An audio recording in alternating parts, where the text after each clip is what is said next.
بسم اللہ الرحمن الرحیم۔ السلام علیکم ورحمۃ اللہ وبرکاتہ۔ الحمدللہ رب العالمین والصلاة والسلام علی اشرف الانبیاء والمرسلین نبینا محمد وعلی آلہ واصحابہ اجمعین وبعد۔ جدید مناہج کی حقیقت کے عنوان سے جو سلسلہ آپ کے سامنے پیش کیا جا رہا ہے، اس سلسلے کی آج کی جو کڑی ہے وہ انشاءاللہ تبارک و تعالی سوال نمبر 62 سے متعلق ہے۔ سوال نمبر 62 کیا ہے، اس کا جواب کیا ہے، اور اس سلسلے میں بعض تعلیقات نیچے جو حاشیے میں آ رہی ہیں وہ کیا ہیں، اس پر انشاءاللہ تبارک و تعالی آج کے اس سیشن میں، اس حلقے میں بات ہوگی۔ دعا ہے اللہ تبارک و تعالی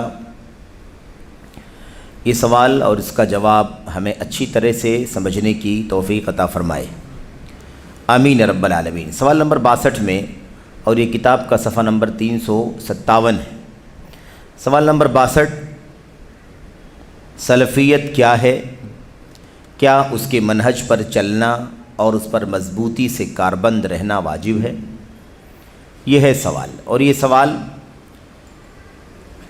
سلفیوں کو چھوڑ کر جتنے بھی فرقے دنیا میں پائے جاتے ہیں سب کا سوال ہے، سارے لوگوں کا یہ سوال ہے جو یہاں آپ کے سامنے کیا جا رہا ہے۔ ہر آدمی کہتا ہے کیا ضروری ہے اپنے آپ کو سلفی بنا کر کے رکھنا، سلفیت کو گلے لگانا، سلفی منہج کو اپنانا، کیا یہ ضروری ہے؟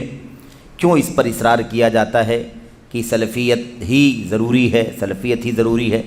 تو یہ سوال جو ہے تمام غیر سلفیوں کا سوال ہے، تمام کے تمام جتنے بھی فرق ہیں، چھوٹے بڑے احزاب، تمام لوگوں کی طرف سے گویا کہ یہ سوال کیا جا رہا ہے۔ تو سلفیت کیا ہے، اور کیا اس کے منہج پر چلنا اور اس پر مضبوطی سے کاربند رہنا ضروری ہے؟ جواب میں شیخ صالح فوزان حافظہ اللہ فرماتے ہیں، سلفیت، اور اسے اچھی طرح سے ہم سب کو اپنے ذہن و دماغ میں بٹھانے کی ضرورت ہے، اور اس کے تمام تر حصوں کو، جو باتیں یہاں کہی جا رہی ہیں، اس کے ایک ایک لفظ کو اچھی طرح سے سمجھنے اور اسے اچھی طرح سے ازبر کر لینے کی ضرورت ہے تاکہ ہم لوگوں کو سمجھا سکیں۔ کوئی بھی نہ تو ذاتی عصبیت کا مسئلہ ہے، نہ کسی بھی طرح کی کوئی شخصیت پرستی ہے، نہ کوئی قومیت ہے، کسی طرح کا ایسا کوئی مسئلہ نہیں ہے سوائے اس کے کہ سلفیت کی حقیقت یہ ہے جو آپ کے سامنے بیان کی جا رہی ہے۔ کہتے ہیں سلفیت عقیدہ، سب سے پہلی چیز کیا ہے؟ عقیدہ۔ دوسری چیز کیا ہے آگے؟ فہم، یعنی سمجھ۔ عقیدہ، فہم اور عمل و کردار میں تین چیزیں بیان کی گئی ہیں۔ عقیدے میں، اور ایسے ہی عقیدے اور دین کو سمجھنے میں، اور ایسے ہی جو کچھ بھی عقیدہ ہے، جو کچھ بھی دین ہے جسے سمجھا ہے، اس پر عمل کرنے میں اور اسے اپنی زندگی میں لانے، یعنی اسے اپنا کردار بنانے میں۔ ان تمام چیزوں میں سلف صالحین یعنی صحابہ، تابعین اور فضیلت یافتہ زمانوں کے منہج و طریقے پر چلنے کا نام ہے۔ سلفیت کی یہ ڈیفینیشن ہے، سلفیت کی تعریف ہے، اس کی پہچان ہے کہ سلفیت کسے کہتے ہیں۔ تو کہہ رہے ہیں کہ سلفیت نام ہے کس کا؟ عقیدے، فہم، عمل، کردار، ان تمام چیزوں میں کس کے راستے پر چلنا؟ سلف صالحین کے راستے پر چلنا۔ ظاہر ہے کہ یہ عقیدہ، فہم، عمل، کردار آج بھی ہے۔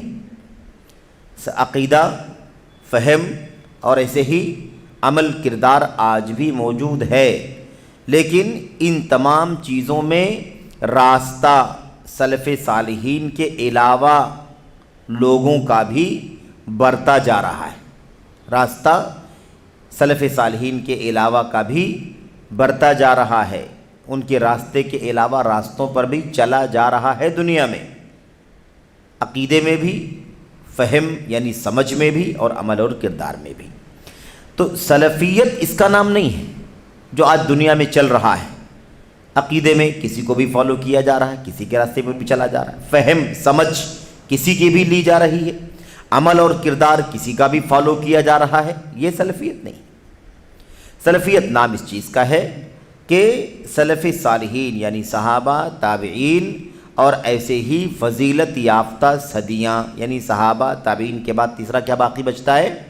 تبع تابعین، یہ فضیلت یافتہ صدیاں ہیں۔ فضیلت یافتہ کیوں ہیں؟ کیونکہ قرآن کریم میں بھی اور نبی کریم صلی اللہ علیہ وسلم نے اپنی حدیثوں میں بھی ان 3 زمانوں کے لوگوں کی فضیلت بیان فرمائی ہے۔ ان 3 زمانوں کے لوگوں کی فضیلت بیان فرمائی ہے۔ یہ فضیلت یافتہ صدیاں ہیں۔ سب سے بہتر زمانہ میرا زمانہ ہے، پھر اس کے بعد ان لوگوں کا جو ان کے بعد آئیں گے، پھر ان کے بعد جو ان لوگوں کا، ان کے بعد ان لوگوں کا جو ان کے بعد آئیں گے۔ 3 صدیوں کی فضیلت خاص طور پر بیان کی گئی ہے۔ ان 3 صدیوں کے لوگوں نے جو کچھ بھی عقیدہ رکھا ہے وہ عقیدہ، جو کچھ بھی سمجھا ہے وہ سمجھ، جو کچھ بھی ان کا عمل اور کردار رہا ہے وہ، یہی سلفیت ہے۔ یہی کیا ہے؟ سلفیت ہے۔ کیا کہا؟ اسی منہج و طریقے پر چلنے کا نام سلفیت ہے۔ اور یہ کس کا جواب ہو گیا؟ یہ پہلے والے سوال کا۔ سوال میں دو باتیں ہیں، ایک تو یہ کہ سلفیت کیا ہے، سلفیت کیا ہے، یہ تو سلفیت کیا ہے یہ بتا رہے ہیں۔ اس کے بعد اگلا سوال تھا کیا اس کے منہج پر، یعنی سلفیت کے منہج پر، سلفیت کی راہ پر چلنا اور اس پر مضبوطی سے کاربند رہنا ضروری ہے؟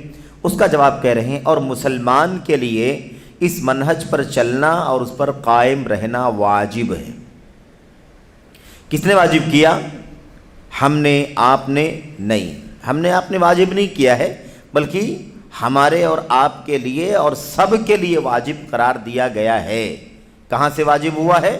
اس کی دلیلیں آپ کے سامنے آئیں گی انشاءاللہ تبارک و تعالی۔ واجب کرنے والی چیز قرآن کی آیتیں، اللہ کے نبی صلی اللہ علیہ وسلم کی ایک نہیں بلکہ بہت ساری حدیثیں، ایسے ہی خود صحابہ کرام، ان کے بعد تابعین اور ان کے بعد تبع تابعین نے اس بات کو سمجھا اور عقیدے، فہم، ایسے ہی عمل کردار میں اسی راستے پر چلتے رہے۔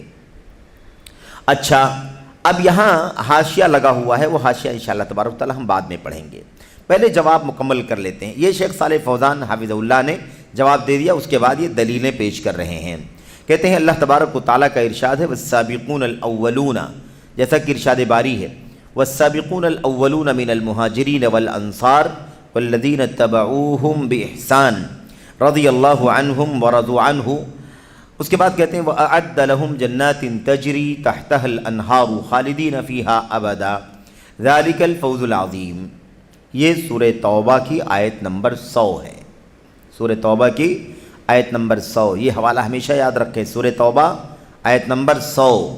یہ سلفیت کو سمجھنے کے لیے سب سے بڑی بنیاد ہے۔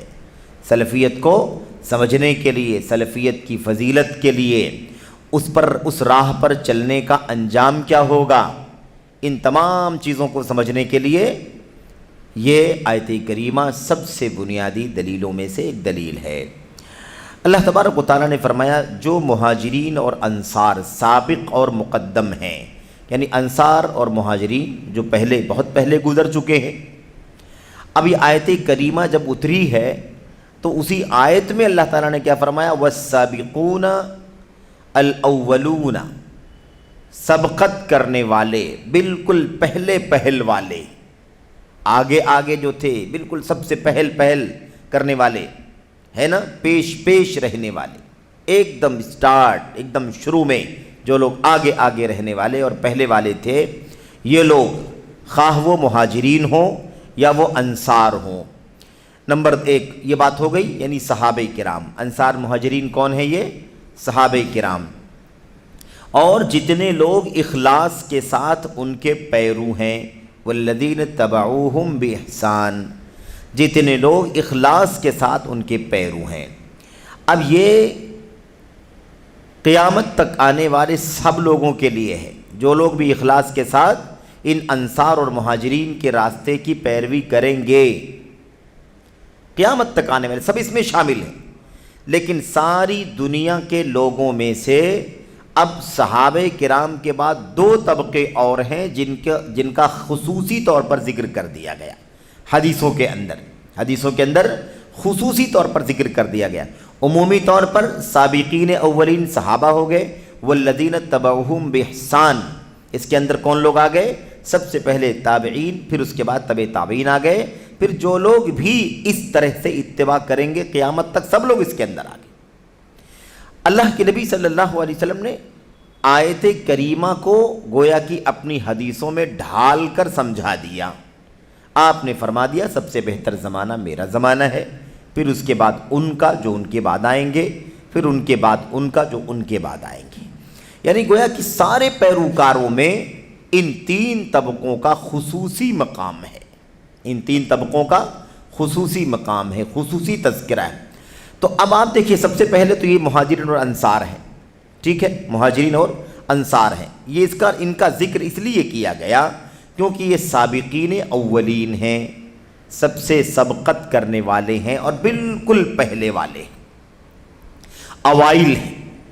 یہ وہ صفت ہے جو دنیا میں ان کے سوا کسی کو حاصل نہیں ہے۔ یہ سبقت اور اولیت کیا ہے؟ سبقت کس چیز کی طرف اور اول ہونا کس چیز میں سبقت کرنے والے تھے، بالکل پہلے آگے رہنے والے تھے، اور کس چیز میں یہ اول ہیں؟ میرے بھائیوں یہی بات سب سے بنیادی ہے، اور یہی وہ نقطہ ہے جس میں انحراف کی وجہ سے آج بہت سارے فرقے گمراہی کی راہ پر چل پڑے ہیں۔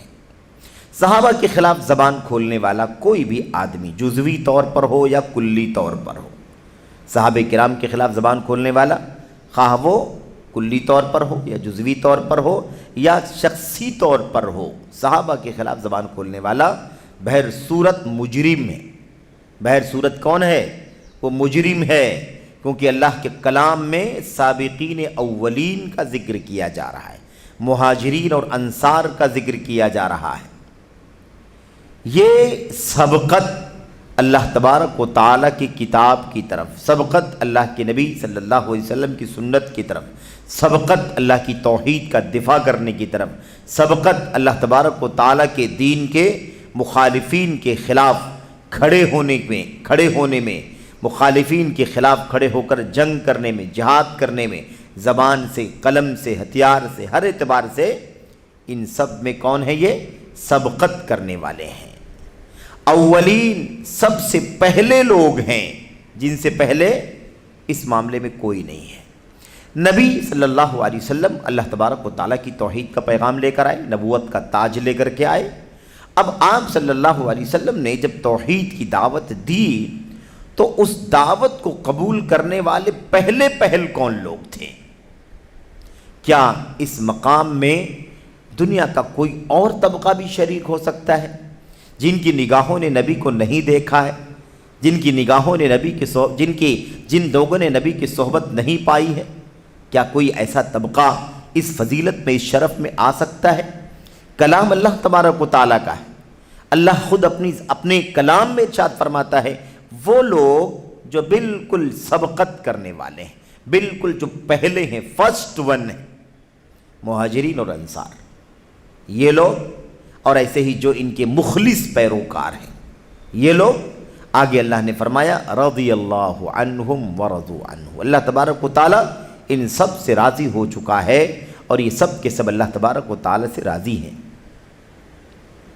اس کے بعد یہ تو دنیا میں اعلان ہے، دنیا میں اعلان کیا ہو رہا ہے کہ اللہ تعالیٰ ان سے راضی ہے اور یہ اللہ سے راضی ہیں۔ اس کے بعد وَأَعَدَّ لَهُمْ جَنَّاتٍ تَجْرِي تَحْتَهَا الْأَنْهَارِ، اور اللہ تبارک، یہ آخرت کا صلہ ہے، یہ آخرت کا صلہ، اور اللہ تبارک و تعالیٰ نے ان کے لیے باغات، جنتیں تیار کر رکھی ہیں، تجری تحتها الانہار، جن کے نیچے نہریں بہ رہی ہیں، جن کے نیچے نہریں جاری ہیں، خالدین فیہا، وہ ان میں، کن میں؟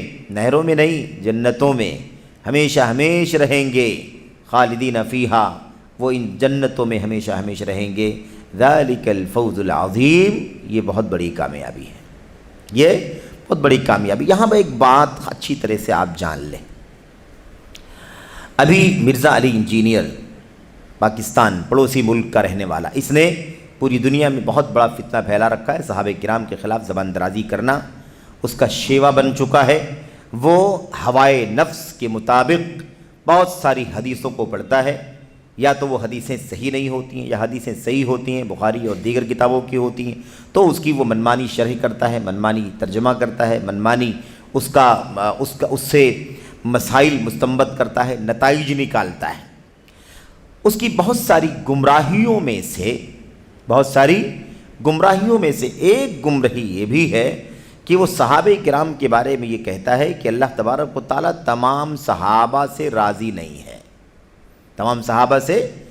اللہ تبارک و تعالیٰ تمام صحابہ سے راضی نہیں ہے، بلکہ اللہ تبارک و تعالیٰ صرف ان صحابہ کرام سے راضی ہیں جن کی تعداد 1400 ہے، جو صلح حدیبیہ کے موقع پر آپ کے ساتھ میں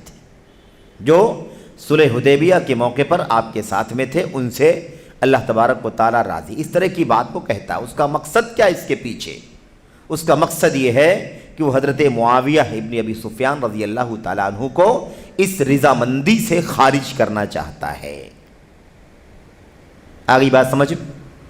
اچھا، اب یہ جو آیتیں ہیں، ان آیتوں کا جواب کیا دے گا؟ یہاں تو اللہ تعالیٰ نے عام بات کہی ہے نا، اللہ تعالیٰ نے عام بات کہی، مہاجرین انصار اور ان کے سچے پیروکار، اللہ ان سے راضی ہو چکا ہے، وہ اللہ سے راضی ہو چکے ہیں، اللہ نے ان کے لیے جنتیں تیار کر رکھی جن کے نیچے نہریں جاری ہوں گی، وہ ان میں ہمیشہ ہمیشہ رہیں گے، اور یہ بہت بڑی کامیابی ہے۔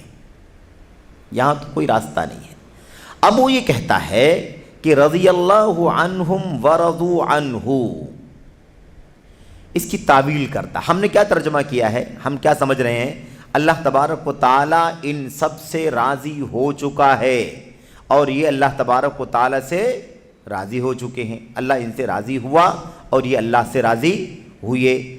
ہم یہ اطلاع دے رہے ہیں، قرآن کریم کی آیت کریمہ کا ترجمہ اور اس کا معنی ہم یہ کیا سمجھ رہے ہیں؟ یہی معنی، اللہ راضی ہو چکا ان سے اور یہ اللہ سے راضی ہو چکے۔ وہ یہ کہتا ہے کہ آیت کریمہ کا معنی یہ نہیں ہے جو آپ سمجھ رہے ہو، یہ انفارمیشن، یہ خبر نہیں ہے، فائنل خبر نہیں ہے یہ کہ اللہ تعالیٰ ان سے راضی ہوا اور یہ اللہ سے راضی ہوئے، بلکہ یہ دعائیہ ہے۔ کیا کہتا ہے وہ؟ یہ دعائیہ ہے، اللہ تعالیٰ ان سے راضی ہو، اللہ تعالیٰ ان سے راضی ہو۔ ایسا نہیں ہے کہ ماضی کے اس لفظ کا خبر کے علاوہ انشاء کا معنی نہ بنتا ہو، بنتا ہے کبھی، لیکن یہاں نہیں، جہاں بنتا ہے وہاں بنتا ہے قرائن کی وجہ سے، لیکن یہاں پر یہ رضی اللہ عنہم ورضوا عنہ، اللہ تعالیٰ راضی ہوا ان سے اور یہ راضی ہوئے اللہ سے۔ یہی ترجمہ ہے، یہی معنی ہے، یہی مفسرین نے، صحابہ، تابعین، بعد کے ائمہ، تمام مفسرین نے یہی معنی سمجھا۔ یہ کہتا ہے انجینئر، کہتا ہے رضی اللہ عنہم کا معنی ہے اللہ تعالیٰ ان سے راضی ہو جائے۔ اب اگر یہ بات اس کی تھوڑی دیر کے لیے مان لی جائے تو اگلے والے جملے کا ترجمہ کیسے ہوگا؟ اللہ تعالیٰ ان سے راضی ہو جائے، دعا ہے کہ اللہ تعالیٰ ان سے راضی ہو جائے، تو ورضوا عنہ کا معنی کیا ہوگا؟ اور دعا ہے کہ یہ لوگ اللہ سے راضی ہو جائیں۔ بھئی اللہ اگر راضی نہ ہو تب تو انسان کی کامیابی رک جائے گی، ہے کہ نہیں؟ لیکن اللہ تبارک و تعالیٰ سے بندے راضی نہ ہو تو کیا بگڑے گا؟ بگڑے گا کچھ نہیں بگڑے گا۔ وہ اللہ تبارک و تعالیٰ ہمارا خالق و مالک ہے، ہمارا معبود حقیقی ہے، وہ اس کا فضل ہے کہ وہ ہم سے راضی ہو، ہم پر رحم کرے، ہم کی مغفرت کرے، ہمیں دنیا میں نعمت دے، امن دے، امن و شانتی دے، ہمیں جنت دے۔ یہ تو اللہ تبارک و تعالیٰ کا اپنی طرف سے خصوصی فضل ہے، ورنہ ہمارا کیا بنتا ہے کہ اللہ تبارک و تعالیٰ سے ہم کچھ لے لیں؟ تو ہمارا اللہ تبارک و تعالیٰ سے راضی ہونا کیا یہ بھی دعائیہ ہے؟ سیاق بالکل ساتھ میں ہے، لفظ دونوں کیا ہیں؟ جڑے ہوئے ہیں، رضی اللہ عنہم ورضوا عنہ، اللہ ان سے راضی ہوا، وہ اللہ سے راضی ہوئی، یہ تو معاملہ واضح ہے۔ لیکن اگر کوئی یہ کہتا ہے اس کا معنی یہ ہے اللہ تبارک و تعالیٰ ان سے راضی ہو، اللہ تعالیٰ ان سے راضی ہو، جسے ہم کہتے ہیں اللہ تبارک و تعالیٰ ان پر رحم فرمائے، اللہ ان کی مغفرت فرمائے، اللہ ان کے گناہوں کو بخشے، اگر اس طرح کا معنی کوئی لیتا ہے اللہ تبارک و تعالیٰ ان سے راضی ہو، تو وَرَضُوا عَنْهُ کا ترجمہ کیا ہوگا؟ اور یہ بھی دعا کر رہے ہیں، یہ بھی دعا کر رہے ہیں کہ یہ انصار مہاجرین یہ بھی اللہ تبارک و تعالیٰ سے راضی ہو جائیں، نہیں راضی ہوں گے تو کیا ہوگا؟ بندوں کو اللہ سے راضی ہونے کی کیا بات ہے؟ تو یہ جو معنی لیا جاتا ہے نا، یہ ہوائے نفس، خواہشات نفسانی کے مطابق معنی لیا جاتا ہے، اس کی کوئی دلیل نہیں ہے۔ وہ اندرونی جو بغض اور حسد ہے اس کے دل میں، وہ اس کا اظہار ہے، جو وہ اس طرح کی بات کرتا ہے کہ اللہ تبارک و تعالیٰ 1400 صحابہ کرام سے راضی ہوا ہے جو صلح حدیبیہ کے موقع پر تھے، اور بعد میں وہ یہ بھی کہتا ہے ایک آدمی جو لاسٹ میں بھاگا بھاگا آ جائے اور اسلام قبول کر لے جان بچانے کے لیے، کیا اسے بھی یہ مقام حاصل ہو جائے گا کہ اللہ تعالیٰ ان سے راضی ہو چکا ہے؟ اس طرح کی وہ میرے بھائیوں بدزبانی حضرت معاویہ ابن ابی سفیان رضی اللہ تعالیٰ عنہ کے بارے میں استعمال کرتا ہے۔ خیر، یہ جو ہے آیت کریمہ یہ صریح ہے کہ اللہ تبارک و تعالیٰ تمام انصار اور مہاجرین سے کیا ہو چکا ہے؟ تمام صحابہ کرام سے اللہ تبارک و تعالیٰ راضی ہو چکا ہے۔ اور جو دوسری آیت کریمہ ہے غالباً سورہ فتح کی، اس میں کیا ہے؟ وَكُلًّا وَعَدَ اللَّهُ الْحُسْنَى، درجہ اونچا نیچا ہو سکتا ہے، درجہ چھوٹا بڑا ہو سکتا ہے، ظاہر ہے کہ جو مقام ابو بکر صدیق رضی اللہ تعالیٰ عنہ کا ہے وہ مقام صحابہ کرام میں سے کسی کا بھی نہیں، جو مقام عمر بن خطاب کا ہے وہ مقام ابو بکر صدیق رضی اللہ تعالیٰ عنہ کو چھوڑ کر کے بقیہ صحابہ کرام میں سے کسی کا بھی نہیں۔ ایسی معاملہ آگے ہے کہ نہیں؟ خلفائے اربعہ کو آپ الگ کر لیں وہ مقام کسی کا نہیں ہے، عشرہ مبشرہ کو الگ کر لیں وہ مقام کسی کا نہیں ہے، بعد کے لوگوں کا، ان کے علاوہ کا، ہے کہ نہیں؟ ایسی اہل بدر، اہل بیت رضوان کا مقام اللہ تبارک و تعالیٰ نے اونچا رکھا ہے۔ یہ الگ بات ہے، فرق مراتب، فرق درجات تو ہو سکتا ہے، تفاضل تو ہو سکتا ہے کہ کسی کا مقام اونچا ہو، کسی کا مقام اس کے مقابل میں کم ہو، لیکن صحابیت کا شرف سب کو برابر کا حاصل ہے، اس معنی میں کہ سب صحابی ہیں، ایک ادنا سی صحابیت کا شرف بھی ساری دنیا سے اس کو اونچا کر دیتا ہے، اور اس کے خلاف زبان کا استعمال کرنا حرام ہو جاتا ہے۔ یہ اہل سنت والجماعت کا عقیدہ ہے۔ اب یہ کہنا کہ وہ حضرت معاویہ بن ابی سفیان ایسے تھے اور فلاں فلاں ایسے تھے، مغیرہ بن شعبہ ایسے تھے، اس طرح کی باتیں کرنا، کہ بہرحال کسی نہ کسی صورت میں رافضیت ہے، شیعیت ہے، اہل بیت رسول صلی اللہ علیہ وسلم کو سہارا بنا کر، ان کو مہرہ بنا کر، ان کا نام لے کر صحابہ کرام کے خلاف زبان درازی کا جو طریقہ چل پڑا ہے یہ اسی کا حصہ ہے۔ ایسا شخص رافضی ہے، شیعی ہے، جس کے یہاں اس طرح کا عقیدہ پایا جاتا ہو کہ وہ صحابہ کرام میں سے کسی ادنا صحابی کو بھی ہدف طعن بناتا ہو، زبان سے ملامت کرتا ہو۔ بہت بنیادی مسئلہ ہے یہ، بہت بنیادی مسئلہ ہے۔ آج صحابہ کرام کے خلاف زبان کھولی جاتی ہے، آپ سوچیں کہ صحابہ کرام کے خلاف زبان کھولنا کیا کوئی آسان کام ہے؟ صحابہ کرام کے خلاف زبان کھولنا کسی شخص یا کسی شخصیت کے خلاف زبان کھولنا نہیں ہے، بلکہ وہ پوری سنت، بلکہ قرآن کریم کے خلاف بھی زبان کھولنا ہے، کیونکہ یہ قرآن منتقل ہوا ہے صحابہ کرام کے واسطے سے، یہ سنت منتقل ہوئی ہے صحابہ کرام کے واسطے سے۔ پہلے بیچ کے لوگوں کو اگر ہم نے ناقابل اعتبار قرار دیا تو اس کا مطلب یہ ہوگا کہ پورا دین اسلام، قرآن، سنت سب کے سب غیر معتبر ٹھہریں گے۔ بہت بنیادی مسئلہ۔ قرآن کریم میں اللہ تبارک و تعالیٰ نے فرمایا وَكُلًّا وَعَدَ اللَّهُ الْحُسْنَى، اللہ تبارک و تعالیٰ نے فتح مکہ سے پہلے والے جو صحابہ تھے وہ، اور فتح مکہ کے بعد جو اسلام لائے صحابہ وہ، ان سب کو اللہ تبارک و تعالیٰ نے جنت کا وعدہ کیا ہے۔ الحسنہ جنت کو کہتے ہیں، سمجھ رہے ہیں؟ اللہ نے سب کو جنت کا وعدہ کیا۔ اللہ تبارک و تعالیٰ تو حسنہ کا وعدہ کرے کلن، دونوں کو، ہے نا؟ فتح مکہ سے پہلے والے جنہوں نے فتح مکہ سے پہلے جہاد کیا، مال خرچ کیا، جن لوگوں نے فتح مکہ کے بعد مال خرچ کیا، جہاد کیا، سب کو اللہ تبارک و تعالیٰ نے جنت کا وعدہ۔ تو بہرحال یہ اس طرح کے جو رافضی عقیدے کے لوگ ہیں وہ زبان درازیاں کرتے صحابہ کرام کے خلاف، اور خاص طور پر حضرت معاویہ ابن ابی سفیان رضی اللہ تعالیٰ عنہ کے خلاف۔ بہرحال آیت کریمہ بالکل واضح ہے کہ اللہ تعالیٰ نے مہاجرین انصار ان صحابہ کرام کا ذکر کیا اور ان کے پیروکاروں کا ذکر کیا، اور اللہ نے فرمایا کہ اللہ ان سے راضی ہو چکا ہے اور یہ اللہ سے راضی ہیں۔ اللہ تعالیٰ نے ان کے لیے جنت تیار کر رکھی ہے، جنتیں جن کے نیچے نہریں جاری ہیں، ہمیشہ ہمیشہ رہیں گے، اور یہ بہت بڑی کامیابی ہے۔ تو اب آپ دیکھیے اس میں کس کا ذکر آیا؟ صحابہ کرام کا، اور ان کے بعد ان کے پیروکاروں کا ذکر آیا۔ تو عقیدے میں کون آئیڈیل ہے؟ مہاجرین انصار، ان کے پیروکار۔ دین کو سمجھنے میں، دین کی راہ کو سمجھنے میں آئیڈیل کون ہے؟ مہاجرین انصار اور ان کے پیروکار۔ ایسے ہی عمل اور کردار میں آئیڈیل کون ہے؟ مہاجرین انصار اور ان کے پیروکار۔ اسی کا نام سلفیت ہے، کیونکہ والسابقون الاولون، سلفیت کا معنی نکل آیا کہ نہیں نکل آیا؟ سب گزر چکے ہیں، بالکل اسٹارٹ میں گزر چکے ہیں، سابقین ہیں، اولین ہیں، یہ سلف ہے، یہ گزرے ہوئے لوگ جو بہت پہلے گزر چکے۔ یہ لوگ کون ہیں؟ یہی سلف ہیں۔ تو پتہ یہ چلا کہ انہی کا راستہ جن کی یہ فضیلت اللہ تبارک و تعالیٰ بیان فرما رہا ہے۔ دوسری آیت کریمہ میں اللہ تعالیٰ نے فرمایا والذین جاءوا من بعدهم یقولون ربنا اغفر لنا ولإخواننا الذین سبقونا بالایمان ولا تجعل في قلوبنا غلا للذین آمنوا ربنا انک رؤوف رحیم۔ سورہ حشر میں آیت نمبر 10 میں اللہ نے فرمایا وہ لوگ، کون لوگ؟ الذین جاءوا من بعدهم، جو ان کے بعد آئے۔ کن کے بعد؟ پہلے والوں کے بعد جو لوگ آئے، پہلے والوں کے بعد جو لوگ آئے۔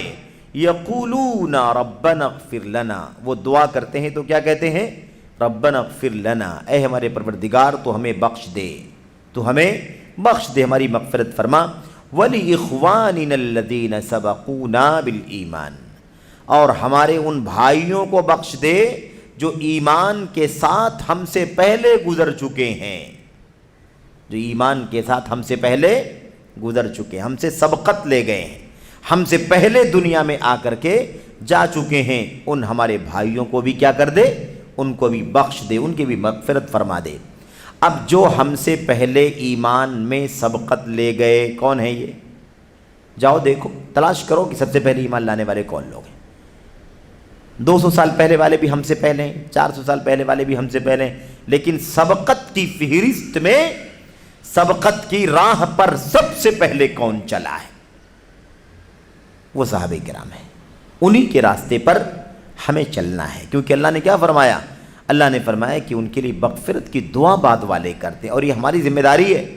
اور یہاں بھی ایسے لوگ ایکسپوز ہوتے ہیں، ایسے لوگ بے نقاب ہوتے ہیں جو صحابہ کرام کے خلاف زبان کھولتے ہیں۔ اللہ تعالیٰ فرماتا ہے کہ ایمان والے جو بعد کے ہیں، سچے ایمان والے، وہ اپنے پہلے والوں کے لیے مغفرت کی دعا کرتے ہیں۔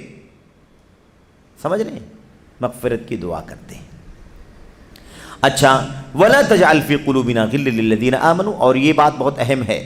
اللہ فرماتا اور یہ بھی کہتے ہیں اے ہمارے پروردگار تو ہمارے دلوں میں ان لوگوں کے لیے کچھ بغض اور حسد نہ رکھ، بغض اور کینہ ہمارے دلوں میں نہ ڈال جو لوگ ایمان لائے ہیں۔ اے ہمارے پروردگار یقیناً تو بہت بڑا مہربان اور نہایت رحم والا ہے۔ یہ ہے میرے بھائیوں سبقت کرنے والے لوگوں کی فضیلت، سبقت کرنے والے لوگوں کی فضیلت، وہ جو پہلے گزر چکے ہیں۔ اچھا، اس کے بعد اللہ کے نبی علیہ السلام کی حدیث ہمارے سامنے ہے، علیکم بسنتی وسنت الخلفاء الراشدین المہدیین وسنت الخلفاء الراشدین المہدیین من بعدی، میری سنت پر مضبوطی سے قائم رہو، میری سنت کو لازم پکڑ لو، میرے خلفاء راشدین کی سنت کو لازم پکڑو، ابو بکر، عمر، عثمان، علی رضی اللہ عنہم اجمعین، ان کی سنت پر چلو۔ تمسکوا بہا، یہ جو سارے صحابہ کرام میں سب سے اونچے مقام کے لوگ ہیں، ان کا تذکرہ اللہ کے نبی نے کر دیا، میری سنت اور میرے خلفاء راشدین کی سنت۔ اب خلفاء راشدین کے بعد کون لوگ ہیں؟ کیا ہم لوگ آ گئے؟ ہاں، خلفاء راشدین کے بعد اسی طبقہ صحابہ کرام میں سے ایک اور لمبی فہرست تھی، جنہوں نے نبی کو دیکھا، آپ کی باتوں کو سنا، آپ کے عمل کو، آپ کے کردار کو، آپ کی سیرت کو اپنی آنکھوں سے مشاہدہ کیا۔ یہ صحابہ کرام ہیں۔ اللہ کے نبی نے فرمایا وَعَضُّوا عَلَيْهَا بِالنَّوَاجِذِ، اپنی داڑھ کے دانتوں سے انہیں مضبوطی سے پکڑ لو، وَإِيَّاكُمْ وَمُحْدَثَاتِ الْأُمُورِ، تَمَسَّكُوا بِهَا، مضبوطی سے اسے پکڑ لو اور اپنے داڑھ کے دانتوں سے اسے ہے نا جکڑ لو، مضبوطی کے ساتھ اس پر اس کی گرفت لگا لو، اور وَإِيَّاكُمْ وَمُحْدَثَاتِ الْأُمُورِ، اور نئی نئی باتوں سے دین کے اندر یعنی بدعات سے اپنے آپ کو بچاؤ، کیونکہ ہر نئی چیز دین کے اندر بدعت ہے اور ہر بدعت گمراہ۔ اس کے اندر کیا بات کہی گئی؟ الخلفاء الراشدون، خلفاء راشدین کا تذکرہ کیا اللہ کے نبی نے، میری سنت اور نیک جانشینوں کی سنت۔ یہ ہیں صحابہ کرام میں سب سے اونچے، ابو بکر صدیق، عمر، عثمان، علی رضی اللہ عنہم اجمعین، اور دیگر صحابہ کرام جو ان کے بعد آتے ہیں۔ سب سے پہلے کون آئے گا؟ ان 4 کے بعد بقیہ 6، طلحہ، زبیر، سعد، عبد الرحمن ہے نا وغیرہ، یہ سب کے سب کون ہیں؟ یہ عشرہ مبشرہ بالجنہ، جن کے بارے میں نبی کریم صلی اللہ علیہ وسلم نے منبر پر کھڑے ہو کر کے ایک ساتھ میں جنت کی خوشخبری سنائی ہے۔ ابو بکر فی الجنہ، عمر فی الجنہ، عثمان فی الجنہ، علی فی الجنہ، طلحہ فی الجنہ، زبیر فی الجنہ، ہے نا، پھر سعدین کا ذکر کیا، عبد الرحمن بن عوف کا ذکر کیا وغیرہ۔ ان 10 صحابہ کرام کا ایک ساتھ میں جنت کی خوشخبری ان کو ملی، یہ سب ہیں۔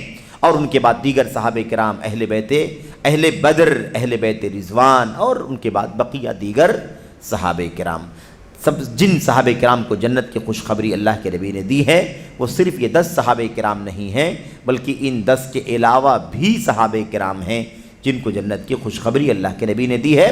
لیکن عشرہ مبشرہ کا نام اس لیے آ جاتا ہے بار بار سب سے پہلے، اس لیے کہ ان 10 کا نام لے کر کے اللہ کے نبی نے ایک ساتھ میں جنت کی خوشخبری سنائی تھی، اس لیے ان کا ذکر سب سے پہلے آتا ہے۔ اور بھی صحابہ کرام کو اللہ کے نبی نے جنت کی بشارت دی ہے، ٹھیک ہے، جیسے عکاشہ بن محصن رضی اللہ تعالیٰ عنہ بھی ان میں سے ایک ہیں، اور بھی لوگ ہیں۔ بہرحال خیر، یہاں پر جو اصل بات کرنی ہے وہ یہ ہے کہ اس آیت کریمہ پر بھی غور کریں، بالکل صراحت کے ساتھ۔ آیت کریمہ اس بات کو بیان کر رہی ہے کہ جو لوگ اللہ کے نبی علیہ السلام کی حدیث صراحت کے ساتھ کیا بتلا رہی ہے کہ راستہ کس کا پکڑنا ہے، طریقہ کس کا اپنانا ہے نا، مضبوطی سے کس کا طریقہ اپنانا ہے، دانتوں سے جکڑنا کس کے طریقے کو ہے، وہ کون ہے؟ وہ خلفائے راشدین ہیں۔ اللہ کے نبی صلی اللہ علیہ وسلم کی سنت کے بعد کون ہے؟ آپ دنیا میں نہیں رہیں گے تو کس کے راستے کو ہم تلاش کریں گے؟ خلفائے راشدین، یعنی صحابہ کرام میں سب سے اونچا طبقہ، اور پھر ان کے بعد جو دیگر صحابہ کرام ہیں وہ بالترتیب ان کے پیچھے میں آئیں گے، جیسا کہ دیگر روایتوں میں اللہ کے نبی نے عام بات بیان فرمائی ہے، سب سے بہتر زمانہ میرا زمانہ ہے، پھر ان کے بعد ثم الذین علی الاثر، پھر جو لوگ ان کے بعد آئے۔ تو اب یہ بات جو ہے نا واضح ہو گئی، جو شیخ صالح فوزان بیان کرنا چاہتے ہیں کہ سلفیت اصل میں صحابہ، تابعین، تبع تابعین، خیر القرون جو ہے، قرون مفضلہ، فضیلت یافتہ جو صدیاں ہیں، ان کے لوگ صحابہ، تابعین، تبع تابعین اور ان کے پیروکاروں کا جو راستہ ہے، عقیدے میں بھی، دین کو سمجھنے میں بھی، اور دین پر عمل کرنے میں بھی، ان تمام چیزوں میں ہم جن کے راستے پر چلتے ہیں وہ یہی لوگ ہیں، اور اسی راستے کو سلفیت کا راستہ کہا جاتا ہے، یہی نجات کا راستہ ہے۔ تو یہ بات شیخ صالح فوزان حافظہ اللہ نے اس سرسری طور پر اسے بیان کر دیا ہے۔ اب آئیے ذرا سرسری طور پر یہ بھی آپ پڑھ لیں، حاشیہ نمبر 1 پر آپ دیکھیں، شیخ نے کہا تھا مسلمان کے لیے اس منہج پر چلنا اور اس پر قائم رہنا ضروری ہے، ٹھیک ہے، یہ بات ہو گئی۔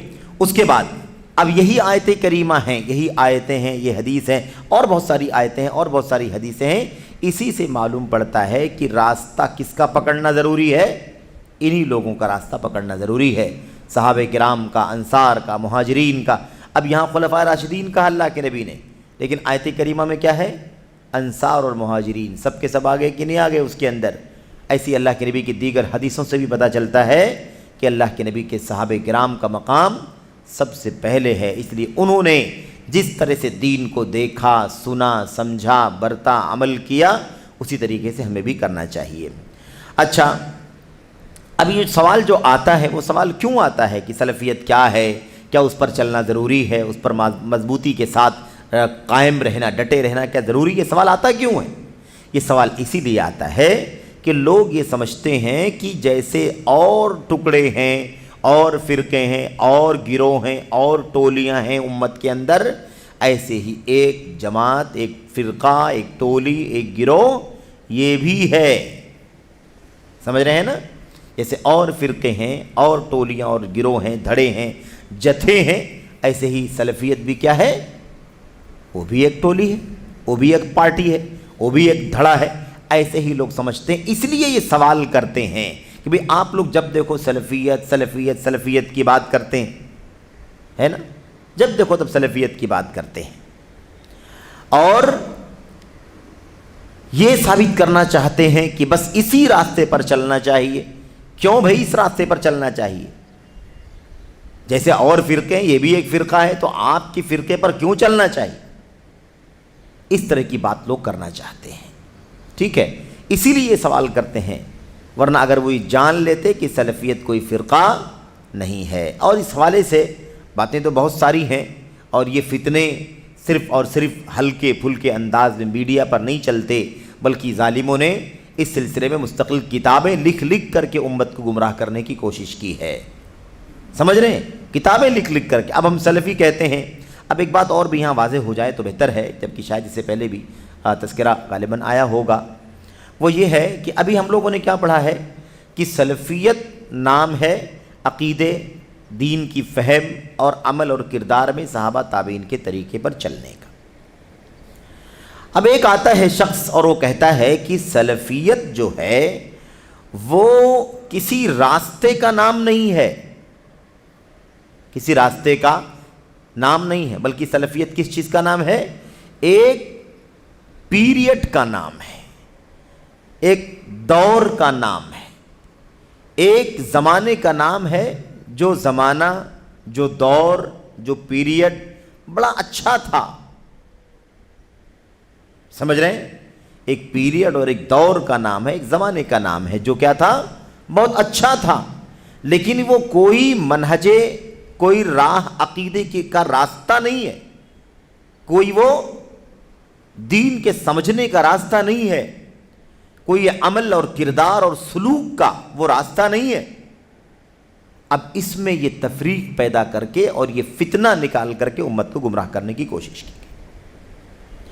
سوال یہ پیدا ہوتا ہے کہ اگر یہ بات تھوڑی دیر کے لیے مان لی جائے کہ سلفیت ایک مقدس زمانے کا نام ہے، کسی راستے اور مشن کا نام نہیں ہے، کسی منہج زندگی کا نام نہیں ہے، بلکہ ایک مقدس دور کا نام ہے، تو سوال یہ پیدا ہوتا ہے کہ وہ دور مقدس کیوں ہوا تھا؟ کیوں مقدس تھا وہ زمانہ جس کو آپ مقدس زمانہ کہتے ہیں؟ آپ اس کو عمل، آپ اس کو منہج اسلام نہیں سمجھتے، اس کو آپ منہج اسلام نہیں سمجھتے، اسلام کا راستہ نہیں سمجھتے، سچا راستہ، بلکہ آپ کسی مقدس دور، مقدس زمانے کو سلفیت کہتے ہیں، تو پھر یہ سوال ہے، ایسی بات کہنے والوں سے یہ سوال ہے کہ پھر آپ یہ بتائیے کہ وہ زمانہ مقدس کیوں ہوا تھا کیا اس زمانے میں؟ وہ زمانہ مقدس تھا۔ زمانہ کس چیز کا نام ہے؟ زمانے والے مقدس ہوتے ہیں تو زمانہ مقدس ہو جاتا ہے کہ نہیں؟ وہ زمانہ کیوں مقدس تھا؟ کیونکہ اس زمانے میں نبی کریم صلی اللہ علیہ وسلم کی بعثت ہوئی تھی۔ وہ زمانہ اس لیے مقدس تھا کہ آپ پر قرآن اترا اور آپ نے توحید کی دعوت دنیا کو دی، آپ نے شرک سے ڈرایا۔ وہ زمانہ اس لیے مقدس تھا کہ آپ صلی اللہ علیہ وسلم کو اللہ نے انسانیت کا نبی اور ہادی بنا کر کے بھیجا۔ وہ زمانہ اس لیے مقدس تھا کہ جن لوگوں کے بیچ میں آپ نبی اور رسول بنا کر کے بھیجے گئے تھے، ان لوگوں نے توبہ کر کر کے، اپنی شرک و کفر سے توبہ کر کر کے اپنے آپ کو اتنا خالص کر لیا کہ عقیدے میں ان کی مثال دنیا میں کوئی اور باقی نہ بچی۔ جس نبی کے راستے پر وہ چل رہے تھے، اس راستے کو ایسے برتا، اس کو سن کر کے، اس کو پڑھ کر کے، اس کو دیکھ کر کے، اس کو برت کر کے ایسی مثال دنیا کے اندر قائم کر دی کہ سچے دین پر صحیح معنوں میں چلنے کی اس سے اچھی مثال آپ کو دنیا میں نہیں ملے گی۔ تو وہ زمانہ مقدس تھا اس لیے کہ یہ مقدس لوگ تھے اس کے اندر، جنہوں نے اللہ تبارک و تعالیٰ کے دین کو گلے لگایا، جنہوں نے اللہ کی توحید کو گلے لگایا، جنہوں نے نبی کی سنت کو گلے لگایا، اور جو اسی راستے پر چلنے کے لیے مر مٹتے تھے۔ جو راستہ اللہ کی کتاب میں اور نبی کی سنت میں اتر چکا تھا، اتر رہا تھا، اسی پر ڈٹے رہنے میں وہ اپنی سب سے بڑی کامیابی سمجھتے تھے، اور اسے پوری امانت کے ساتھ، دیانت کے ساتھ انہوں نے آگے بھی بڑھایا۔ اس لیے یہ تفریق کرنا کہ سلفیت کوئی منہج اور راستہ نہیں ہے دین کا، اسلام کا، بلکہ وہ ایک مقدس زمانے کا نام ہے، مقدس مرحلے کا نام ہے، مقدس پیریڈ کا نام ہے، ایک مبارک دور کا نام ہے۔ وہ دور مبارک کیوں ہوا؟ وہ دور مقدس کیوں ہوا؟ جس وجہ سے وہ دور مقدس ہوا، مبارک ہوا، اسی وجہ سے ہم آج اپنے آپ کو سلفی کہلانے میں فخر کرتے ہیں۔ وہ دور مقدس ہوا تو اس دور میں کون لوگ تھے؟ کن لوگوں کا دور تھا جس کو آپ کہہ رہے ہیں کہ ایک مقدس دور تھا، ایک مبارک زمانہ اور وقت کا، ٹائم کا ایک پیریڈ گزرا ہے جس کو سلفیت کہا جاتا ہے۔ تو چونکہ وہ دور اس لیے مقدس بنا کیونکہ وہ سب سے پوری اسلامی تاریخ میں اسلام کے اترنے سے لے کر آج تک اور قیامت تک پورے دور میں اس سے زیادہ سچے اسلام کو اپنی آنکھوں سے اترتے ہوئے دیکھنے والا، اس کو سننے والا، اس پر عمل کرنے والا کوئی طبقہ دنیا میں پیدا نہیں ہوا۔ اس لیے ہم خود بھی اسی راہ پر چلتے ہیں اور اسی راہ پر چلنے کی دنیا میں دعوت دیتے ہیں۔ یہ تفریق غلط ہے۔ سلفیت ایک منہج کا نام ہے، ایک اسلامی راستے کا نام ہے جو سب سے زیادہ ستھرا، سب سے زیادہ سیف، سب سے زیادہ فتنوں سے محفوظ اور ایسے ہی خالص اللہ کی کتاب اور نبی کی سنت پر چلنے والا راستہ تھا۔ تو اگر یہ کوئی کہے السلفیت مرحلۃ زمنیۃ مبارکۃ ولیست مذہبا اسلامیا، میرے بھائیوں شاید آپ نے سنا ہو ترکیہ کا وہ جہمی شخص سعید رمضان بوطی، جس نے کتاب لکھی اور اس کے اندر اس نے یہ فتنہ دنیا کے اندر پھیلایا کہ سلفیت کوئی اسلامی مذہب نہیں ہے، اسلام کا کوئی راستہ نہیں ہے، بلکہ ایک مبارک دور کا نام ہے، ایک زمانے کا، دنیا میں ایک مبارک زمانے کا نام ہے بس۔ تو یہ فتنہ دنیا کے اندر پھیلا۔ آج لوگ کہتے ہیں بھی ہاں وہ اچھا دور تھا، نبی کا دور تھا، صحابہ کا دور تھا، تابعین کا دور تھا، اچھا دور تھا۔ تو دور مبارک ہے، آپ لوگوں نے اس کو منہج زندگی بنا لیا ہے، آپ نے اسے منہج اسلام بنا لیا ہے، عقیدے میں انہی کا نام، عمل میں انہی کا نام، فرائض میں انہی کا نام، حکومت اور نظم و سیاست میں انہی کا نام، حلال و حرام میں انہی کا نام، ہر جگہ آپ لوگ انہی کا نام لیتے ہیں۔ تو اس لیے لیتے ہیں کیونکہ جس وجہ سے وہ مقدس ہوا تھا وہی وجہ اصل میں ہمیں اور آپ کو فالو کرنی ہے۔ اسی بات کی دعوت حضرت امام مالک رحمۃ اللہ علیہ نے ان امت کے سامنے پیش کی تھی۔ لن يصلح آخر هذه الامة الا ما اصلح اولها، یا لن يصلح آخر هذه الامة الا بما صلح به اولها۔ امام مالک نے کہا تھا اس امت کے بعد کی اصلاح، آخر کی اصلاح اسی راستے سے ہو سکتی ہے جس راستے پر چل کر کے ان کے اس امت کے پہلے والوں کی اصلاح ہوئی تھی۔ تو یہ اصل میں ہمیں اچھی طرح سے سمجھنا ہے، ہمیں اس کی تلاش کرنی ہے۔ بہرحال شیخ جمال بن فرحان کہتے ہیں سلفیت کوئی حزب، پارٹی، حزب کا مطلب پارٹی، دھڑا، کسی نام سے کوئی پارٹی الگ ہو جائے، اپنی فیچر بنا لے، اپنی خصوصیات بنا لے، اپنا نام بنا لے، اپنا بینر بنا لے، اپنی سوچ طے کر لے، اسی کو حزب کہتے ہیں، پارٹی۔ اچھا کہتے ہیں سلفیت کوئی حزب یعنی پارٹی، ٹولی، فرقہ یا گروہ نہیں ہے۔ سلفیت کوئی حزب، ٹولی، فرقہ یا گروہ نہیں ہے، جیسا کہ کچھ لوگوں کا گمان اور دعویٰ ہے، جیسا کہ کچھ لوگوں کا گمان اور دعویٰ، ایسا کچھ لوگوں کا گمان ہے، کچھ لوگوں کا گمان نہیں۔ آج کل تو اس راہ پر چلنے والوں کو چھوڑ کر ساری دنیا کے فرقوں کا یہی گمان ہے۔ سمجھ رہے ہیں کہ سلفیت کیا ہے؟ سلفیت کے بارے میں لوگ یہ سمجھتے ہیں کہ یہ ایک فرقہ ہے ٹولی، جیسے دنیا بھر کے فرقے ہیں دنیا میں، ایسے ایک فرقہ یہ بھی ہے، بہت ساری پارٹیاں ہیں اسلام کی نام پر چل رہی ہیں، ایسے ایک پارٹی یہ بھی ہے اسلام کے نام پر ہے، ایسی بات نہیں ہے، بلکہ کیا ہے یہ، بلکہ یہ سلف صالح کی نسبت اور اس کے منہج کی پیروی کا نام ہے۔ سلفیت کیا ہے؟ سلف کی طرف نسبت کر کے سلفیت ہے، اور جس راستے پر وہ چلتے تھے اس راستے پر چلنے کا نام ہے۔ جیسا کہ استاد محترم حفظہ اللہ نے وضاحت فرمائی ہے، شیخ جمال کہہ رہے ہیں اپنے استاد شیخ صالح فوزان کے بارے میں، انہوں نے وضاحت کی، جو انہوں نے وضاحت کی ہم لوگوں نے اسے پہلے پڑھ لیا ہے شروع میں۔ کہتے ہیں کیونکہ سلف یعنی صحابہ کرام رضوان اللہ تعالی علیہم اجمعین کا مقام بڑا عظیم تھا، جیسا کہ ابن مسعود رضی اللہ عنہ نے فرمایا ہے۔ ابن مسعود رضی اللہ تعالیٰ عنہ نے کیا فرمایا تھا؟ من کان منکم مستنن فلیستن بمن قد مات فإن الحی لا تؤمن علیہ الفتنہ اولئک اصحاب محمد ابر هذه الامة ابر الناس قلوبا واغزرهم علما واقلهم تکلفا۔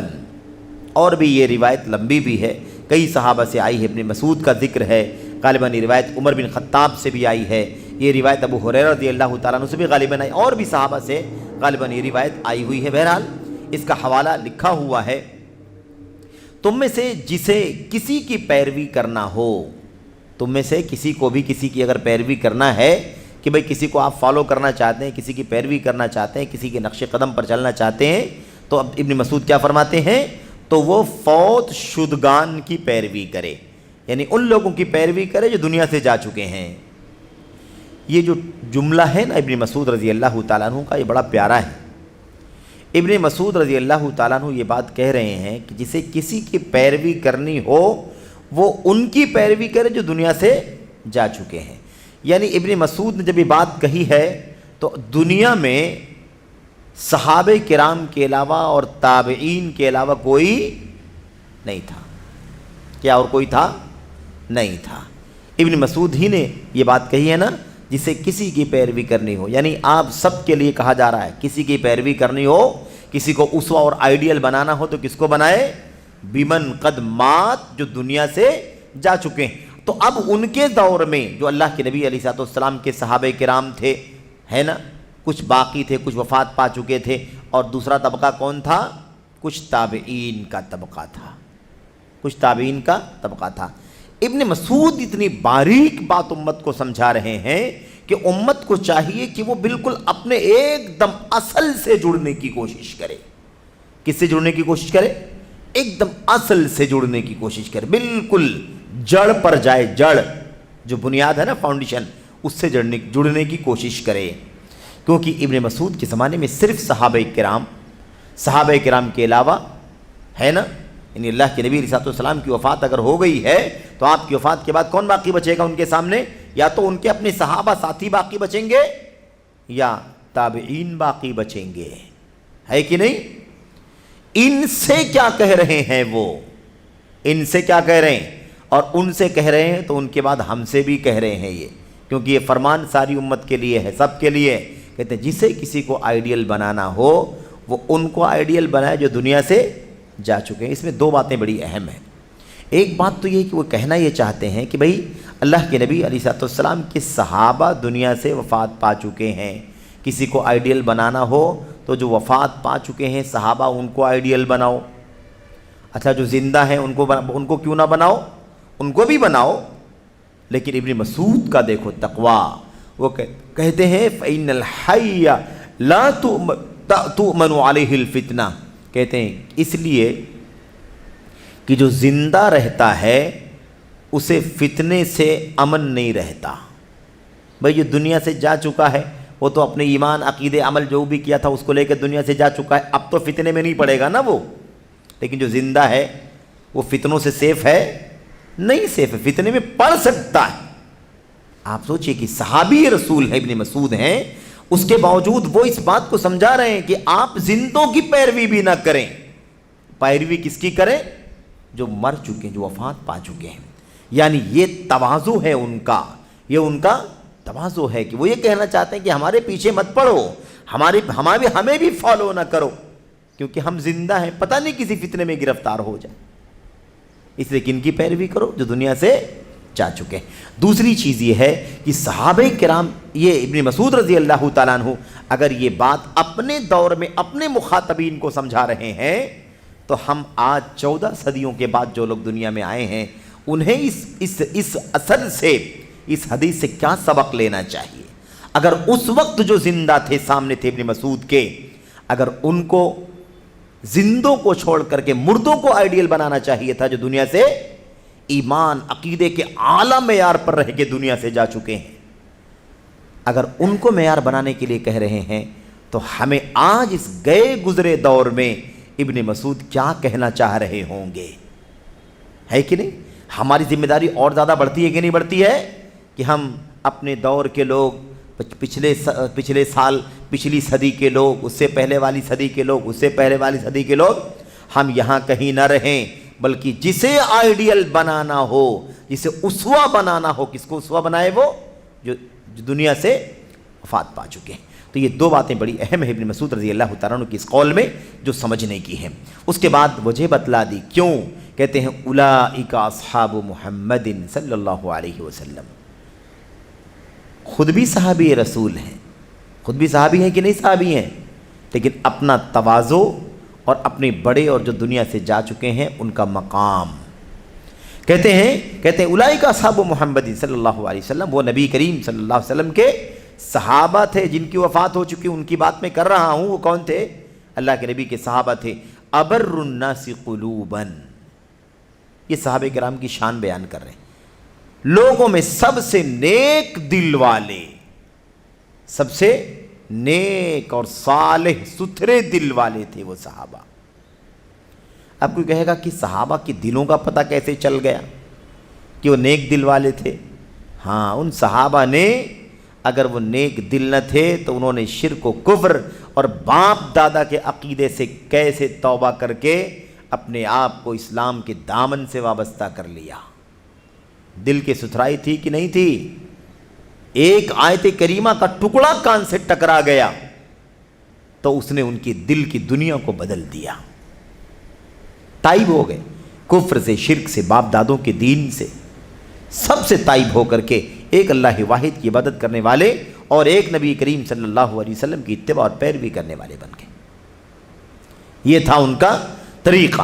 تو سب سے نیک دل لوگ تھے، اور کیا کہا؟ وہ اغزرہم علما، اور وہ سب سے گہرے علم والے تھے۔ غزیر، بہت زیادہ علم والے تھے، بھرپور علم والے تھے، ہے کہ نہیں؟ صحابہ کرام کا علم سب سے زیادہ بھرپور تھا کہ نہیں تھا؟ سب سے زیادہ ٹھوس، گہرا، اور گہرا مطلب بہت زیادہ وسعت والا علم ان کے پاس تھا کہ نہیں تھا؟ ایک ایک جملے آنے والی نسلوں کے لیے آئیڈیل اور نمونہ ہیں صحابہ کرام کی زبانوں سے نکلے ہوئے۔ وَأَقَلُّهُمْ تَكَلُّفًا، اور سب سے کم تکلف کرنے والے تھے۔ تکلف کیا ہے؟ تکلف یہ ہے آدمی حق کو تسلیم کرنے میں ٹال مٹول کرے، کیوں ایسا ہے نا، چوں چرا، کیسے، ایسے ویسے، ہے نا، اس طرح کی جو بہانے بازیاں آتی ہیں بیچ میں، حق کو قبول کرنے کی راہ میں جو رکاوٹ پیدا ہوتی ہے اسی کو کیا کہا گیا؟ اسی کو تکلف سے یاد کیا گیا، حق کو قبول کرنے کی راہ میں تکلف۔ اچھا، آخری بات کہتے ہیں اس سلسلے میں دائمی کمیٹی برائے فتویٰ کا یہ فتویٰ ملاحظہ فرمائیں۔ دائمی کمیٹی برائے فتویٰ، اللجنۃ الدائمہ ہے نا للافتاء، یہ کمیٹی ہے، دائمی کمیٹی جو فتویٰ کے لیے سعودی حکومت نے بنا رکھی ہے۔ اس کمیٹی کے فتوے کے اندر یہ بات آئی ہوئی ہے، سلفیت کسے کہتے ہیں؟ سلفیت سلف سے منسوب ہے، سلف کی نسبت، سلفیت کی نسبت کس کی طرف ہے؟ سلف کی طرف ہے اس کی نسبت۔ اور سلف کون ہے؟ نبی کریم صلی اللہ علیہ وسلم کے صحابہ رضی اللہ عنہم اور ابتدائی 3 صدیوں کے امامان ہدایت۔ دیکھا آپ نے؟ ایک جملے پر غور کرنا، شیخ نے کیا کہا ہے، یعنی لجنہ دائمہ کی کمیٹی نے کیا کہا ہے؟ دائمی کمیٹی نے کہتے ہیں سلف نبی کریم صلی اللہ علیہ وسلم کے صحابہ کرام رضی اللہ عنہم اور ابتدائی 3 صدیوں کے امامان ہدایت، کیوں کہا یہ 3 صدی کہہ کر کے کیوں نہیں چھوڑ دیا؟ یہ کیوں کہا کہ 3 صدیوں کے امامان ہدایت، یعنی ہدایت کے جو ائمہ ہیں، ہدایت کے جو کون ہیں؟ پیشوا ہیں، اگواں ہیں، بڑے بڑے اونچے مقام کے علماء جن سے ہدایت اور روشنی ملتی ہے۔ یہ کیوں کہا؟ اس لیے کہ تابعین کے دور میں انحرافات پیدا ہو گئے کہ نہیں پیدا ہو گئے؟ بگاڑ آیا کہ نہیں بگاڑ آیا؟ تبع تابعین کے دور میں کچھ بگاڑ آیا کہ نہیں بگاڑ آیا؟ اب آپ سوچیں گے بگاڑ آیا تو اللہ کے نبی نے کیوں تابعین کی فضیلت بھی بیان فرما دی، تبع تابعین کی فضیلت بھی کیوں بیان فرما دی؟ تو اللہ کے نبی نے فضیلت ہی بیان فرمائی ہے، کسی کو معصوم نہیں کہا ہے۔ صحابہ کرام کا مقام سب سے اونچا ہے، اس کے بعد دوسرے نمبر پر، صحابہ کرام کے بعد دوسرے نمبر پر تابعین ہیں۔ کیوں؟ اس لیے کہ تابعین میں کمیاں پیدا ہوئی ہیں لیکن بعد والوں کے مقابلے میں وہ سب سے اچھے ہیں۔ اس کے بعد تبع تابعین، جن کا درجہ تابعین کے بعد آتا ہے، ان کا نام کیوں لیا گیا؟ اس لیے کہ اگر ان کے بعد والوں کو اگر آپ دیکھیں گے تو ان میں یہ سب سے اچھے ملیں گے، اس لیے بالترتیب ثم پھر اس کے بعد، اس کا مطلب صحابہ تابعین تبع تابعین کا درجہ ایک جیسا نہیں ہے، بالترتیب ہے یہ۔